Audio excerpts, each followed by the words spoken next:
എല്ലാവർക്കും നമസ്കാരം.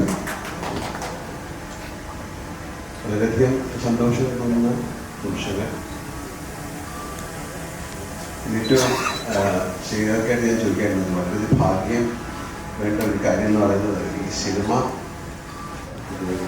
ഫിലിമിലാണ് ഷൂട്ട് ചെയ്തിരിക്കുന്നത്. ഞാൻ ചോദിച്ചത് എങ്ങനെ കിട്ടി?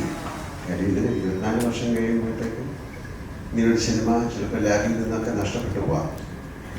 പക്ഷെ അതാണ് ഭാഗ്യം എന്ന് പറയുന്നത്. ആ സിനിമയുടെ പ്രിന്റ് പ്രസാദമില്ല. ഒരുപാട് സിനിമകളുടെ പ്രിന്റുകളില്ല, അതെല്ലാം നഷ്ടപ്പെട്ടു പോകും. ഇതൊന്ന് പ്രോപ്പറായിട്ട് പ്രിസർവ് ചെയ്തില്ല. അപ്പം അതിൽ നിന്ന് തന്നെ എനിക്ക് ഈ സിനിമയ്ക്ക് എന്തോ ഒരു ഭാഗ്യമുണ്ടെന്ന് ഞാൻ വിശ്വസിക്കുന്നു. ഇതിൽ പറയുന്നത് ആർക്കോ ആരോടോ എന്തോ പറയാനുണ്ട്. പക്ഷെ ഇപ്പം ഞങ്ങൾ മനസ്സിലാക്കുന്നു, ഞങ്ങൾക്ക് നിങ്ങളോട് എന്തോ പറയാനുണ്ട്. ഈ സിനിമ അത്രയും എനിക്ക് ഏറ്റവും ഇഷ്ടപ്പെട്ട ഒരു സിനിമകളിലൊന്നാണ്. ആസ് ആൻ ആക്ടർ ഇപ്പോഴും ഞാൻ ഇടയ്ക്കിരുന്ന് ഇതിൻ്റെ സിനിമകളിലെ പാട്ടുകൾ കാണാറുണ്ട്. എന്തൊരു മഹാനുഭാവങ്ങളായ മറ്റു പാട്ടുകളൊക്കെ ഞാൻ കാണാറുണ്ട്. ഇതിൽ എൻ്റെ കൂടെ അഭിനയിച്ചിരിക്കുന്ന ആൾക്കാരെ ഞാനിപ്പോൾ ഓർക്കുകയാണ്. ജയപ്രദ, വിജയലക്ഷ്മി, ജയശങ്കരൻ, മുരളീചന്ദ്രൻ, ഒരുപാട് പേര്, അവരെയൊക്കെ ഞാൻ നോക്കുന്നു.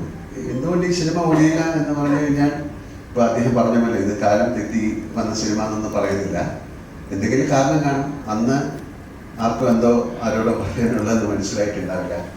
തീർച്ചയായിട്ടും ഞാൻ വിളിച്ചു ചോദിക്കായിരുന്നു, നമുക്കൊരു സിനിമ ഒരു പക്ഷേ മറ്റ് സിനിമകളുടെ കൂടെ ഇറങ്ങിയതുകൊണ്ടായിരിക്കാം, അല്ലെങ്കിൽ ആ സിനിമയുടെ ടേസ്റ്റ് ആൾക്കാരിലേക്ക് എത്താൻ സാധിക്കാത്തതുകൊണ്ടായിരിക്കാം. പക്ഷെ അന്ന് ഈ സിനിമ കണ്ടപ്പോൾ എല്ലാം അത്ഭുതമായിരുന്നു. എൻ്റെ സൗണ്ടായാലും മ്യൂസിക് ആയാലും ക്യാമറ ആയാലും എല്ലാം. പിന്നെ എന്തുകൊണ്ട് ഓടിയില്ല? എത്രയോ വലിയ സിനിമകൾ, നല്ല സിനിമകൾ കൂടാതെ നിൽക്കുന്നുണ്ട്. അത് എന്തുകൊണ്ടെന്ന് ചിന്തിക്കാൻ പോയാൽ അതിനൊരു കറക്റ്റായിട്ടുള്ള പ്രോപ്പർ ആൻസർ.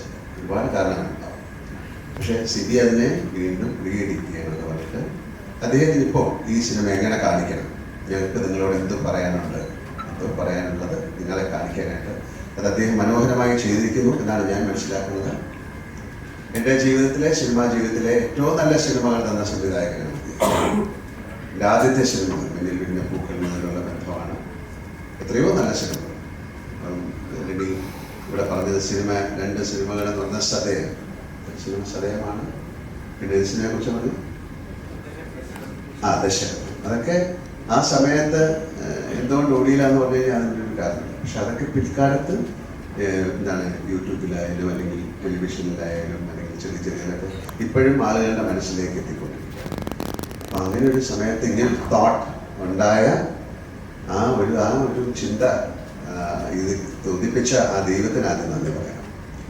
ഇങ്ങനെ സിനിമ ഇത് വീണ്ടും നിങ്ങൾക്ക് ഇത് ആളുകളിലേക്ക് എത്തിക്കാൻ സാധിക്കുമെന്ന് ചിന്തിച്ച ആ മനസ്സിന് നന്ദി പറയുന്നു.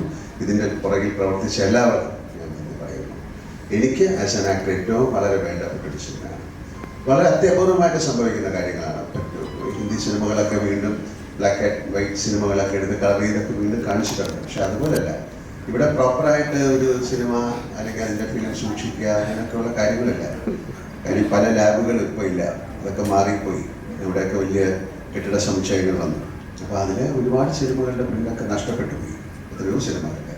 പക്ഷേ ഇത് അവിടെ ഇരുന്നത് വീണ്ടും ഈ സിനിമ കേരളത്തിലെ പ്രേക്ഷകർ അല്ലെങ്കിൽ രൂപത്തിലുള്ള മലയാളികൾ കാണണം, അല്ലെങ്കിൽ മറ്റു ഭാഷയിലുള്ള ആൾക്കാർ കാണണം എന്നുള്ള അതിൻ്റെ അകത്തുള്ളൊരു ആഗ്രഹം ഈ സിനിമയ്ക്കുണ്ടെന്ന് ഞാൻ വിശ്വസിക്കുന്നു. അപ്പോൾ സിആർകെയുടെയും എൻ്റെയും അല്ലെങ്കിൽ സിബിയുടെയും ഇരിക്കുന്ന എല്ലാവരുടെയും പ്രവർത്തിച്ച എല്ലാവരുടെയും ഒരു ആഗ്രഹവും സ്നേഹവും ആ സിനിമയിൽ ഉണ്ടായിരുന്നത് കൊണ്ടാണ് അത് വീണ്ടും ഞാൻ മുന്നിലേക്ക് എത്തുന്നത്. ആ സിനിമയ്ക്ക് എല്ലാ ഭാവങ്ങളും ഞാൻ നേരുന്നു. ഞാനും അതിൻ്റെ ഒരു ഭാഗമാണ്. എന്നാലും എല്ലാവിധ ഭാവങ്ങളും ആ സിനിമയ്ക്ക് ഉണ്ടാകട്ടെ. നല്ല നല്ല സിനിമകൾ ഉണ്ടാകട്ടെ. ഇത്തരം സിനിമകൾ കാണാൻ നല്ല പ്രേക്ഷകരുണ്ടാകട്ടെ.